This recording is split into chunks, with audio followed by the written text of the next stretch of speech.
in the 50s, they gave a drug to prevent irretractable morning sickness during pregnancy, which can be a very big deal. I mean, it could kill the fetus and the mother.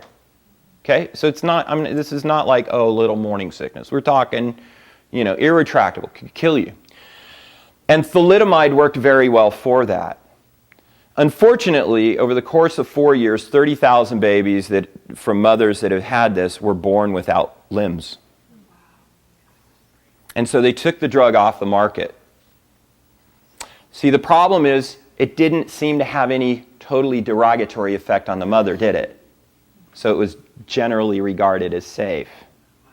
And the problem is in America, if something's good for the extremes, we just prescribe it to everybody. Ask your doctor if this is right for you. I remember a time when a guy came in and he said, hey man, I was looking at the symptoms and stuff, and I'm thinking Fempro might be good for me. And I'm like, dude, that's for women. You don't have ovaries. And he's like, It's not going up tender.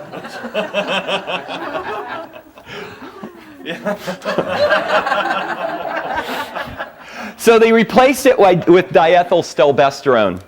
How many women are old enough to remember taking diethylstilbestrone? Because pretty much any woman that was pregnant took it if you were pregnant back in the 60s. Okay? My mother took it, right?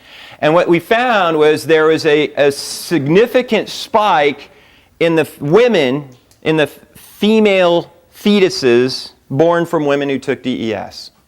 But it didn't show up until they got into their reproductive years. So it wasn't just they were born and everything seemed great. So we kept prescribing it. Unfortunately, by the time they got to age, boom, spikes in reproductive cancers. It took another 10 years to discover that same spike, not quite as dramatic, also occurred in men. Testicular cancer, prostate cancer, etc. So the drug was removed from the market.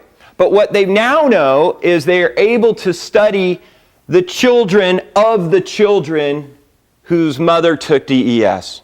And guess what? We know it crosses generations. So you got to ask yourself, what are the chemicals you're putting into your mouth, your children's mouth, your environment, your children's environment, right now? Are they going to be the DES of tomorrow?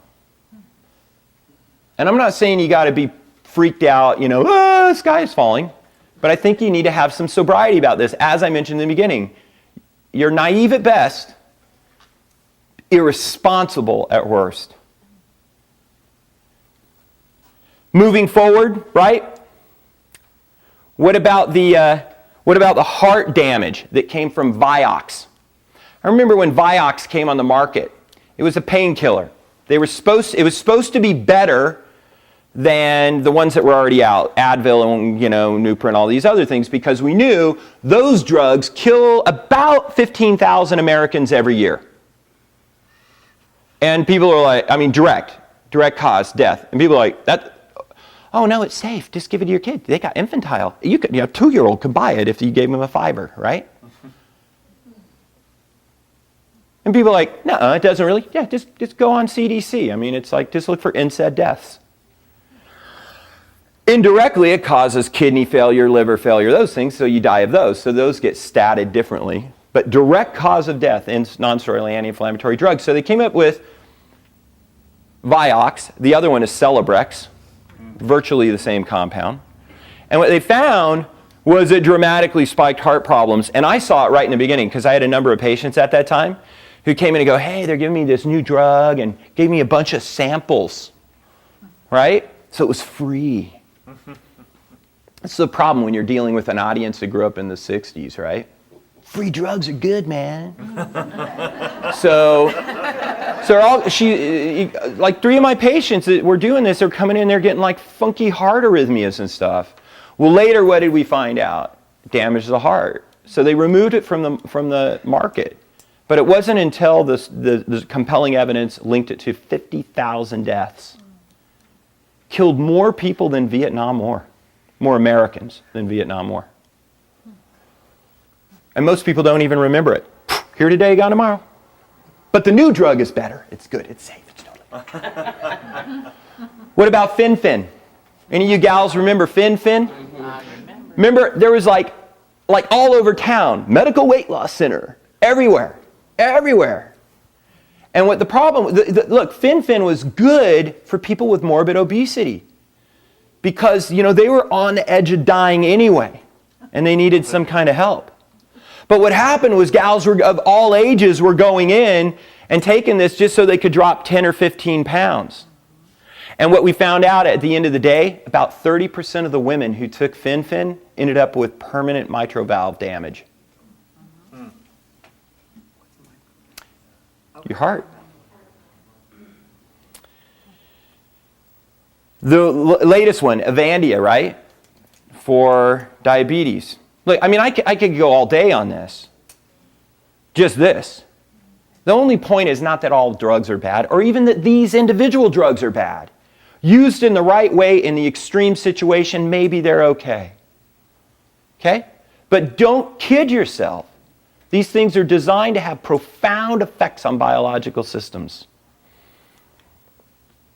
So what's the answer? We've got to start getting these stressors out. So the first place to start are the ones that you can avoid. I know it's inconvenient to go to the grocery store more often and buy actual food. And that actual food, because it's actually living, has a shelf life, somewhat shorter than a Twinkie. Okay, I get it. But you only get one skin suit. And if you claim to love your kids, you grandmas are the worst. No offense, man. My mom is, she's got like candy on every freaking,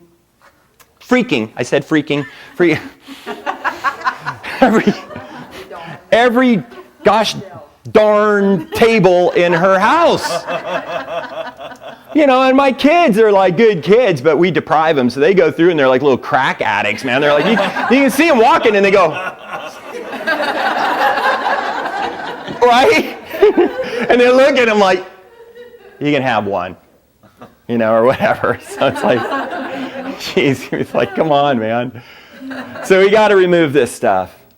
The nice thing is there's strong evidence that the more you remove, the body actually heals itself. And you may not be able to get your full genetic potential back, but you can get so much of it back. But here's the deal. Cutting back doesn't cut it. And that's the hardest thing from today's talk.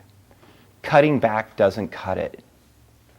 Once you're already blown out, cutting back isn't going to be good enough. You simply have to take radical changes to get radical transformation. It's just the way it is. And my Bible says some of these things can only be cast out with prayer, which is total concentration. We learned that last week. Totally focusing on the changes that need to be made, right? Total focus on that. Prayer and fasting. Removal of something from your life. Not cutting back. Removal. And what happens? You sweep it clean. If you don't fill it right back up with righteousness, it comes back and then some. So here's some terms that you have to understand by the end of today. Biological load, biological magnification, and synergy. Biological load is something most of us kind of get, right? It's where we get the concept of all things in moderation. The problem is as we discovered with like DDT, that we don't really know what a moderate amount is in biological systems. And so what happened was we know that it just totally messed up the reproductive systems of birds, and particularly large birds. And their shells were too soft, and they were having rapid declines in birth rates, and it was like DDT was going to be directly linked with the extinction of some of these birds, and we started seeing it in other systems.